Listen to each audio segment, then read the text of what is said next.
As always, this detailed review is brought to you by BrainyBuyer.com. Shop smarter, be a brainy buyer. So I'm looking at these two grills, the Weber Q1200 and the Char-Broil Performance Series. What do you think? Okay, let's dive in. Right off the bat, size is a big difference. The Weber's got 189 square inches of cooking space, while the Char-Broil boasts a whopping 600 square inches. Yeah, that's a huge difference. Weber is more compact, right? It weighs only 30 pounds, while the Char-Broil is a hefty 94.6 pounds. Definitely less portable. Exactly. The Weber is your go-to for tailgating or small patios. The Char-Broil is more for a larger backyard and grilling for a crowd. Makes sense. What about the burners? The Weber has one stainless steel burner, pushing out 8,500 BTUs.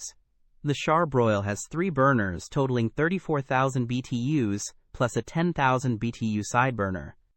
So the Char-Broil definitely wins on power and versatility with that side burner.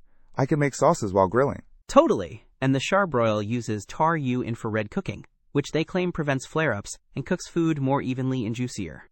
Interesting. The Weber just has porcelain enameled cast iron grates. Does that infrared thing really work? Some people swear by it. The reviews are a bit mixed on heat distribution, but most agree it reduces flare-ups. The Weber, on the other hand, has consistently good reviews for even cooking. Okay, good to know. Anything else that stands out? Well, the Weber comes fully assembled, which is a plus. The Char-Broil requires assembly, but that's pretty standard for larger grills. And the Char-Broil is temporarily out of stock, which is a bummer. Oh yeah, availability is important. And what about the price?